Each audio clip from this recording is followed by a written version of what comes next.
So if you haven't heard, this year marks 25 years of Cowboy Bebop, one of the most celebrated anime of all time. And honestly, I wouldn't blame you if you didn't know, because despite its popularity, you'd be hard-pressed to find much new stuff come out of this franchise aside from the Netflix adaptation a few years back. I'm gonna speculate and say that this show is only really well known in the West, as when I was in Japan, I barely found any Bebop stuff, and many anime fans I've talked to there don't recognize it. Honestly, I don't really mind. You won't find endless continuations or spin-offs, and I think that sets it apart from other landmark anime. However, I do sometimes wish it got the treatment that something like Gundam or Evangelion has, especially with their fashion lines. Seriously, this stuff is hardly ever talked about in the West, but these licensed clothes are sick. Way better than just 3 JPEGs on a t-shirt like we get in America. What even is this? Anyway, where Japan fails, it's up to America to pick up the slack. So, lo and behold, we get a 25th anniversary Cowboy Bebop Blu-ray.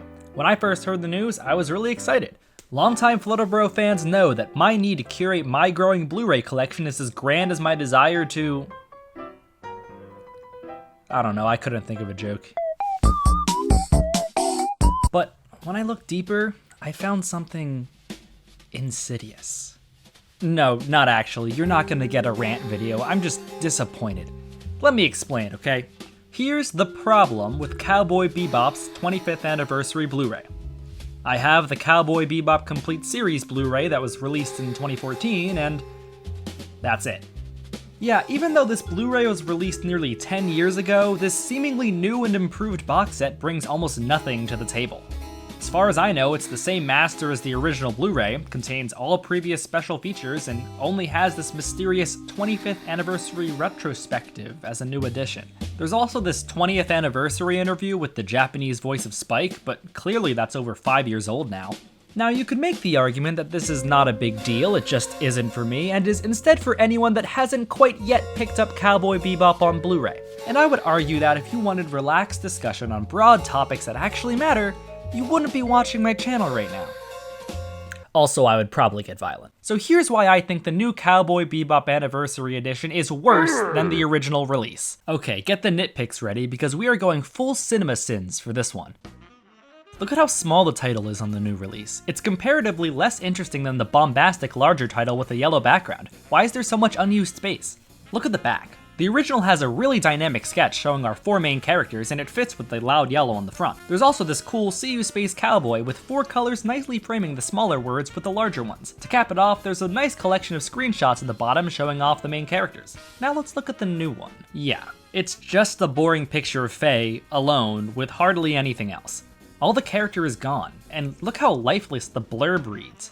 5 intergalactic loners team up to track down fugitives and turn them in for cold hard cash. From a drug bust on asteroid Tijuana to a stained glass serenade with the Syndicate, cruise around the galaxy with the coolest gang of bounty hunters in 2071. That is the most boring AI-generated piece of text I have ever read. So under the sleeve, you're treated to this. Where's Ed? Why are they looking at me like that? And why does Faye look like that? Okay, I get it, it's part of her character, she's a femme fatale, and I'm not saying that it needs to be censored or anything, it's just really unclassy for Cowboy Bebop.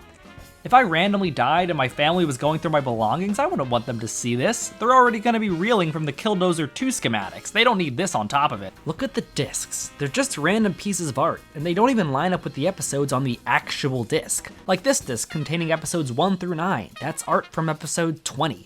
Once again, comparing this to the original, they have these fantastic discs styled after records, a really nice nod to the show's musical theme. They even have textured grooves in the disc. That is attention to detail. Also, just in general, the original set is 20 bucks.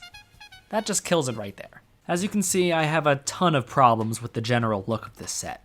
You may think that criticizing the graphic design for what is basically a bundle of discs is unnecessary, but in an age where I can load up Netflix and watch the entire series in less than 30 seconds, I think Crunchyroll really needs to treat this as a premium product. Special edition Blu-rays should set themselves apart from what you can normally find online. I'm not buying this because I need to, I just want a nice way to display my favorite show on a shelf, to feel the packaging, to be able to hold a physical press of the series. The added touches like the textured discs in the original add a layer of quality that just isn't there in the new release, and that's really unfortunate. If Crunchyroll doesn't care about one of their most valuable IPs, why should I?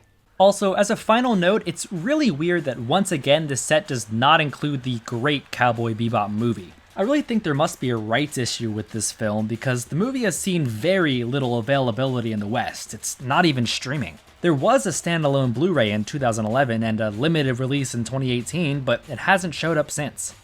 Also, this cover's lame. Today's hottest kind of cool.